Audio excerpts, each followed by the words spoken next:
Hi ഫ്രണ്ട്സേ, ഇന്നലെ ഞാൻ പറയാം. എൻ്റെ അപ്പോൾ ഇന്നലെ രാത്രി ഒരു ശകലം പോലും ഉറങ്ങാൻ പറ്റിയിട്ടില്ല. എന്തോ കൊതുകാണോന്നറിയോ?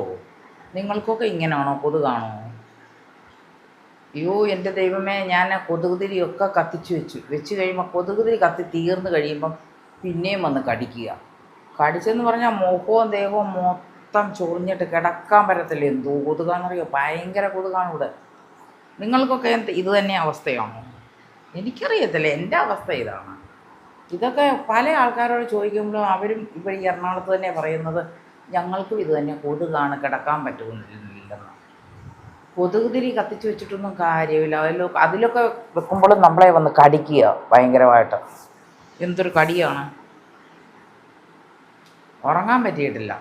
എനിക്ക് തോന്നുന്നത് ആ അങ്ങേ സൈഡിലെ കാട് അതിനകത്തെല്ലാം ഇരുന്ന കൊതുകെല്ലാം കൂടി ഇങ്ങോട്ട് ചാടി വന്നാണോ എന്ന് എനിക്കൊരു സംശയമുണ്ട്. കാട്ടിലെല്ലാം പമ്മി ഇരിക്കുമല്ലോ കൊതുക്. അവിടെ വെള്ളവുമുണ്ട്, വെള്ളക്കുഴി പോലുള്ളൊരു സംഭവമാണ്. ഇങ്ങനെ ചതുപ്പ് പോലുള്ളൊരു സംഭവമാണേ. അന്നേരം ഈ കാടെല്ലാം വന്ന് JCB വന്ന് എടുത്തുകൊണ്ട് പോയ സമയത്ത് അവിടെ എല്ലാം വെള്ളമായി. വെള്ളം ഇങ്ങനെ കിടക്കുക, ഭയങ്കരമായിട്ട് ഇങ്ങനെ വെള്ളം കിടക്കും. ആ വെള്ളത്തിനകത്ത് കൊതുകുണ്ടാകുമല്ലോ ഇഷ്ടം പോലെ. എന്ത് പറയുന്നത്, എനിക്ക് തോന്നുന്നത് അതാണോ എന്ന് എനിക്കൊരു സംശയമുണ്ട്. എന്ത് വേണമെങ്കിലും കിടന്നുറങ്ങാൻ പറ്റിയിട്ടില്ല. 2 ദിവസമായിട്ട് ഇത് തന്നെ അവസ്ഥയാണ്. 2 ദിവസമായിട്ട് അപ്പുറത്ത് കാട് കണ്ടിക്കുന്നുണ്ട്. അതിൻ്റെ അടിസ്ഥാനത്തിലാണ് തോന്നുന്നു എനിക്ക് ഇവിടെ ഉറങ്ങാൻ പറ്റാതിരിക്കും. ഭയങ്കര കൊതുകാണ്. കൊതുക് കൊണ്ട് ഉറങ്ങാൻ പറ്റത്തില്ല, ഭയങ്കര പ്രശ്നമാണ്. ഉറങ്ങിയിട്ടൊക്കെ ഇപ്പം 2 ദിവസമായി. എന്നാ ചെയ്യാൻ പറ്റും?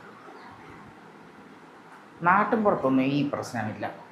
ഈ ടൗൺ ഏരിയയിലുള്ള വിഷയമാണ് ഈ കൊതുകിൻ്റെ ശല്യം. Okay, bye bye.